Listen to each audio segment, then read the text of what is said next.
Welcome everyone back to another episode of What the Tech. So I'm your host here, Onyeka. And again, this season is still about talking to different people going through the AI journey, trying to learn what we can all understand about it, and also just share very interesting stories. So I have as a guest today, James is here to really talk to us about his own AI story, thoughts, and rather than go into everything I know about James, I'll actually let him do that. James, over to you. Thanks, Onyeka. Yes, so I'm James Williamson. My most recent role was as CIO for St. John Ambulance. There, that role was really about aligning our system data operations to support our service delivery, not just running tech for its own sake. We are a national federated charity. We act as a social more than a charity in many respects. We are a Mhm. public safety organization. People obviously rely on us in training environments, at events, sometimes at emergency adjacent situations. Reliability to us matters more than innovation for its own sake. And, when it comes to AI, the mindset at SJA was very disciplined. It's not how do we use AI, it's where does this actually reduce friction or outcomes with us without introducing risk. That's good because I think it's even what you said. It's not playing with it like it's a new tool, but it's more where can it be applied to be the most effective. And that, do you find that something organizations could easily miss in the midst of trying to just do something? For sure. I think that there's a lot of pressure from, depending on your organization, from C-suite and from board members to follow the latest trend. And, everybody has a bit of FOMO, like we don't have Mhm. it. We're going to be behind. Let's get it in. And people just want to slap it in without the proper thought and that's required about what it can do, what it can do well, what is still challenged at it, and understanding the constraints of where it falls down is key to making sure it's implemented in a responsible way. It's true. Yeah, that's a good point. And to that point, James, given that AI moves very fast and it's evolving and all these different things, so how do you personally filter what's relevant? Because, I mean, there's a lot of noise in the ecosystem. So what works best for you? Yeah, for me, first of all, I always tune down the noise in general. I like to take things firsthand. So before, I'm always on the beta version of an operating system for my phone, for my laptop, always trying to be a little bleeding edge so that the organization doesn't have to be or knows what risks are coming before we drop into that space. So I play with AI. I play with AI in a very devil's advocate sort of way where I am really kicking all the boundaries, really challenging it to break it because I need to be able to break it so that I can trust it, or at least be able to outline where those boundaries are or where we want to stay within or not get too close with. So that's really my first step in understanding it personally, and then bringing sort of MVP experiments within the organization, within the own IT team, before it even begin to even scope it out or even talk about it to others in the org. Okay. And for that stress test itself, James, not sure if it's the personal one or the org one, do you have a framework you use, or it's just more to see how creative you can be in terms of creating those problems and how versatile the tool can be? Well, I mean, I do keep a pulse on what is going on in the industry, so I know where AI can be applied. Mhm. Obviously, I consult with my team about coming up with brainstorming of ideas of, we're going to do it kind of the way that I'm saying not to do it. We're going to try and find, all the ideas that people are probably going to throw at us up front and make a use case of where this is going to work or not work or what the limitations are so that we can have an informed conversation when it does come up. And so we will run those scenarios internally about this will work well, or it'll work well, but this will cost too much, or this will not work at all, or have to work with very high constraints and work guardrails on it. So we sort of brainstorm within the team before we sort of a POC on it. So that's how I take it. That's how it's really like AI has helped, or at least interacting with it has helped you to now be able to use it because you've given yourself the range to evolve with it. Is that a twofold thing in terms of your leadership and then also the flexibility of your team, as in, do they want to enter this world of AI? Well, I think everybody, IT or otherwise, there's always trepidation with something new where you're not coming in as the expert. You're kind of, building the road as you're driving the car. Is a stressful space to be in for everybody, I think. And knowing that and managing those expectations on people that we're not looking for perfection, but we are looking for responsibility. Yeah, that's the caution is important with any new technology. It's never perfect. Though, do you think people see AI as like not necessarily perfect, but that it should be because it is technology? I think so because I think they're so used to computers being a very, ones and zeros, black and white, what they would call epistemic certainty, where this is a hard fact, where AI is based on probabilistic models and not epistemic certainty. So you get things that look like the truth, which is where hallucinations come in, and they will be very confident about claiming it to be the truth, but it is not. Right. It is truth adjacent or similar sounding. Not that it's intending to lie. James, on that note, then, what do you believe AI should not do in terms of playing a role relative to how we flow or where it's even used from a work perspective? Depending on the space that our audience is playing in, that like some of the things that are obviously critical, anything that is medical or medical adjacent, law or law adjacent, you really have to have a high level of personal discernment in using these tools. So, like I wouldn't obviously if we had people on the field that were doing, somebody doing first aid. Obviously, we would expect our own people to be already first aid trained and Mhm. know the issue is and how to deal with it. I wouldn't want them to use a tool like AI to be able to say, oh, this is what's wrong with this person, go do XYZ. But it could be something adjacent saying that, are there any other things that, maybe there's some weird scenarios I haven't thought of, or Right. there's somebody general in the public. Is it better than nothing? Saying like, okay, he has no first aid skills. Let the AI take at least a first stab at saying like, well, this person could have this. You might want to try that. That might be better than nothing. I'm not the medical expert to say whether that's appropriate or not. And just like it can point out issues in a legal contract, but Mhm. but it could also tell you the wrong thing to put in there or ask for.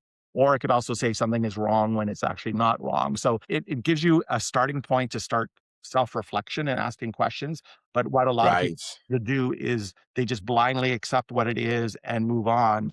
And that's where it gets dangerous. That yeah, I do agree with you in that whole point of AI is a support tool. Where it's placed is still up, it's still on you, the human. And it's the difference, like you said, with the giving wrong medical facts versus if it's applied within an existing system, as in not to be not the final output, as into a person to person interaction, but maybe it's placed where there's a process on the back end, like, I don't know, documentation that's not working well. So it just helps with the raw documentation process, but not to infer this or think that because it hasn't gone through health issues and hasn't gone to school for medicine. So yeah. Yeah. So where some of the things where it can succeed is flipping the script is things like if you wanted to do document summaries Mhm. or changing tone in an email to professional or friendly or jovial, things like that, things that it's great at. If I gave it a 500-page document and said like, oh my God, I can't read this, go give me the executive summary. It'll be Right. great at doing that. It can create content as well, but again, that really requires a lot of discernment to make sure that it's not making up facts. So it can sort of get the ball rolling, but I wouldn't take it carte blanche, and that's really the thing. So in a lot of places where I see AI doing well is you want to use its speed, its automation, but you don't necessarily want to use its data set. You want to use your corporate data set, or Mhm. like give it a medical database and say only you want it to be able to answer a human question and use that part of AI to be able to infer what the question is and what you're asking, but you only want to look at your data, not look at its data and infer something, or any sort of automated tool that you want to leverage the automation. You just don't want to leverage so you want it to understand human speak. You want it to understand general perspective and things like that, but you want it to use your data where you have full control over what the guardrails are and it's not coloring outside those lines. That is a very good point. And it's interestingly enough. So would that be your principle when it comes to interacting with AI in terms of just the personal discernment? Or is there any other one you would even recommend? Because it's like that principle, the overarching principle does actually impact the experience or the exchange, I think. Yes, it does. And I had this epiphany the other night was that Mhm. we think of human beings as, we're all children at some point, and we grow up, and we all have a trauma of some kind, and we all learn as we grow up. We become mature adults, and yet Mhm. we still have these old behaviors that are representative of our childhood trauma, where we still haven't healed those inner child wounds because we really have Mm, a second script going on underneath us. So we know as an intelligence, we know I should feel this way, I should act this way, but I still act in a way that is more, right. more reflective of how I was as a child because I still have that old programming still running that I need to heal in therapy and other techniques. And kind of AI is sort of the same way. Right now, I have to tell an I want you to be epistemically correct. I want you to validate this, validate that. Don't make this up. Don't interrupt me. Don't change tone. I have to say all these things. Eventually, AI will get there in probably Mhm. 5 years where it'll be able to have hard preferences about sticking to your preferences. That that makes sense. And even I do love what you said about the second script running. And it's interesting what you said with the parallel is in things that humans do instantly, easily, just by design. We just assume that because this AI is conversing with us, that it should automatically have this, we should automatically give it the same idea or the same leeway that we would a human, that we don't have to say certain things. But then as the exchange happens, you start to see that this still needs to be corrected, which is different from a regular conversation we have with somebody. And I think even with flowing with that, it's the what process needs to change then relative to like, I don't want to say just how we use AI, but where AI can actually help us in addition to like whether that's even with where you worked before or just where you can get some gains out of AI. Like just simple things. Some of the things that we were working on before I left were, there are some very big things that are, I don't want to say that they're relatively simple, but I mean, on scale that they are, that Hmm. is, we are very customer service focused, and I'm the last person to want to put, have people talking to a robot per se, but we are of 500 people, we have probably almost 350 people on the phone at some point, and it's quite heavy. Like most charities and nonprofits, everybody's wearing 10 hats. So we're not looking to get rid of people. We're looking to take one less hat off of their head so that they Oh, can a more, they have more free time or less compression of their day of being mhm, able to accomplish what they need to accomplish. So, a lot of, like most IVRs that exist today, a lot of things are pretty straightforward in terms of saying that, if X or Y, do Z and blah, blah, blah. And we can have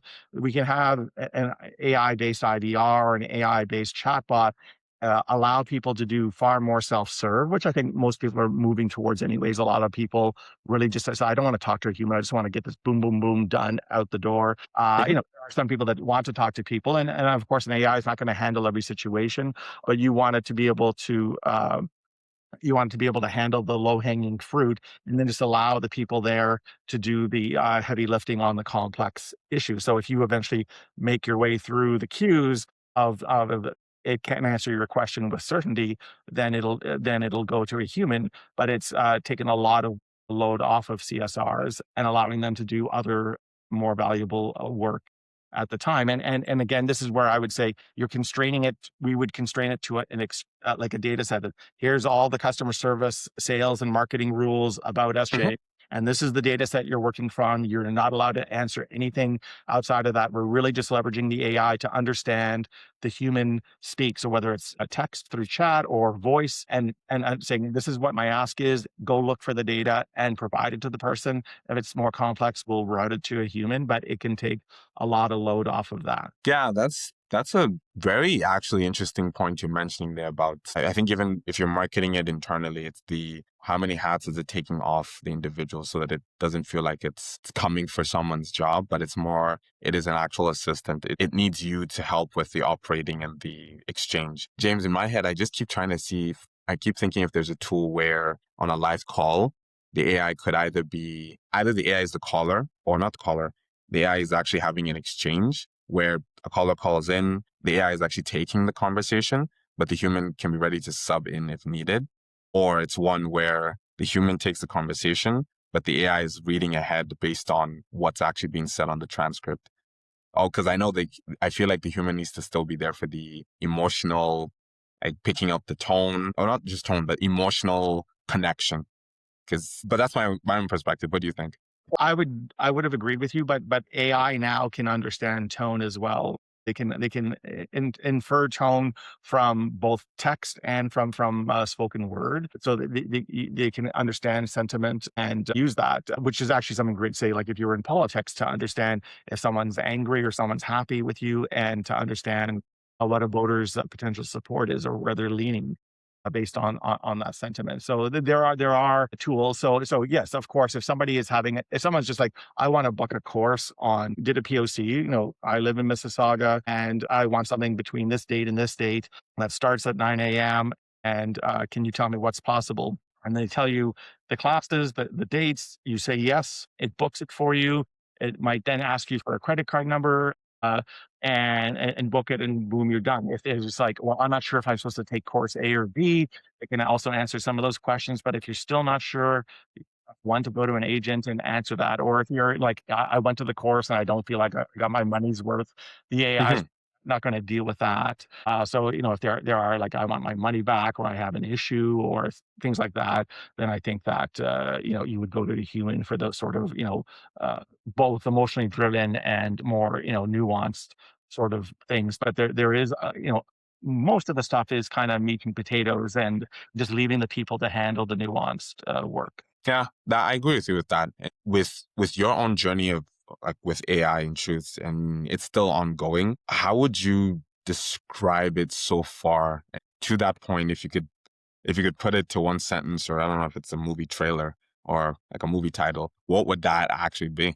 I'd say practical, cautious, focused on applying it where it improves real work and not where it just demonstrates capability. Hmm. Okay. Okay. That's a long title, but I am not someone hyper succinct. Sorry. and to that point, like if because you, James, being someone who's led with regards to AIs and bringing it even into the organization, because as we both know, there's some organizations who don't want to, or they just don't see where it can actually sit in terms of value add.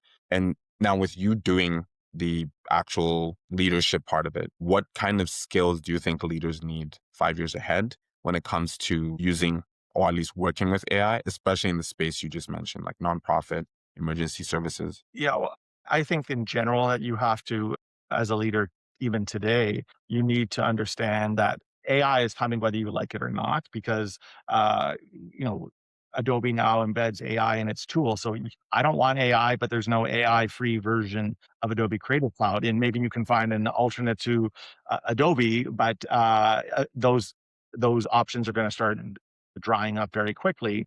Hmm. So that also comes into then governance. In a normal IT structure, I work normally in a Microsoft ecosystem.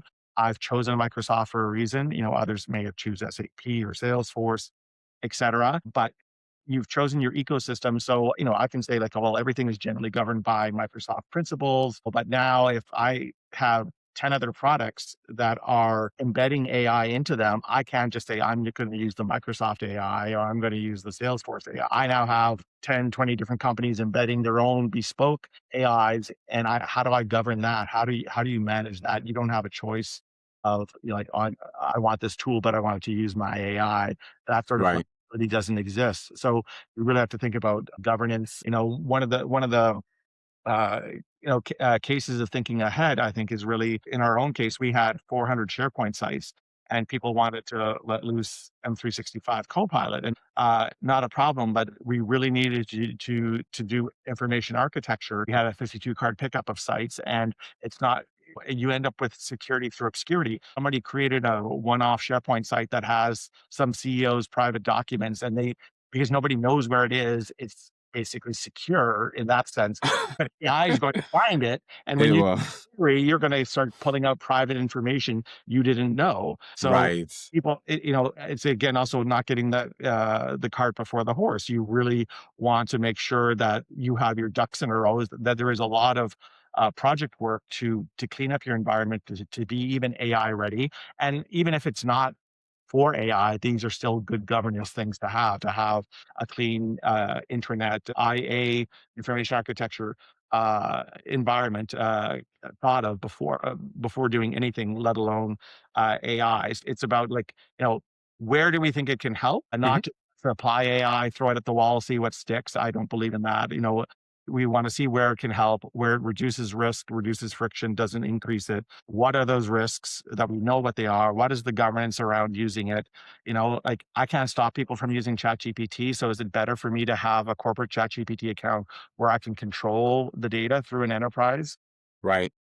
access rather than having everybody do it willy-nilly and doing all the shadow IT outside of the organization? Because it's going to happen whether you like it or not. People are pulling stuff into ChatGPT, Gemini, what have you, and so you want to have better control of your own data. So if you can't stop it, you might as well join it in a controlled measure, and there are costs towards that. And so that's getting also your board prepared for what those upcoming costs are going to be. And hopefully then introducing some projects that can actually reduce costs or increase revenue in your organization using these tools. Yeah, I think those are really some great points that future leaders or leaders need to be aware of relative to the future, because especially the governance one, because it's without that, it's almost unleashing something that powerful without like structure. It won't really end so well, and it can take a little bit of time to put in the right governance there, but it can be done. And the worst, as I said earlier as well, that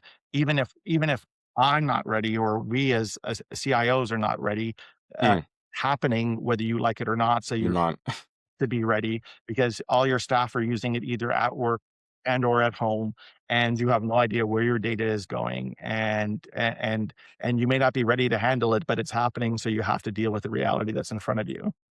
Yes, I mean it's better to do that than be caught unawares. And now, one question I do have, James, and this will be like more around with St. John's ambulance. Was there internal committee or group relative to AI in terms of people getting to exchange prompts or kind of learning together when it comes to AI? There wasn't yet. We had some initial Okay. training. It's something that we were about to strike up an AI committee, I believe, before I left. Hmm. The One of the things we did is to, knowing that the cat is already out of the bag, is sometimes the people look at it. It's sort of like refrigerator blindness. They just stare and stare, and they don't know what to do, where to start. So to get engagement, sometimes doing something corporately is very dry, Hmm. and so we found that engaging people by showing them in webinars how to use AI personally. And once they got used to it, like just doing like something that's really not even work adjacent, like, hey, here's some signature analysis or photo analysis, or here talk about horoscopes, or here's how you can Recipes or yeah. AI music, stuff like get them engaged. The saying was AI won't take your job, but somebody who knows how to use AI will take your job. Hmm. You make an interesting point there, and my own second last question for you, James, and thank you for honestly sharing all of this and your own experience within St. John's Ambulance. The What is a favorite prompt that you'd like to share with the audience? Like a very interesting one you use, whether that's personal or professional. That's a good question. I really hadn't thought about that, but I don't know whether it would be a specific prompt, but and I know that there have been a lot of stuff in the media about this. So, but have a high level of discernment. I have sometimes, between my own personal therapy sessions, used ChatGPT, asking it deep philosophical questions about life and meaning and childhood trauma and understanding people's behaviors to try and gain more understanding, more empathy, and stuff like that. It's not perfect, and sometimes it can be a little off, but I recheck that in with my own self reflection and my own therapist when I do Hmm.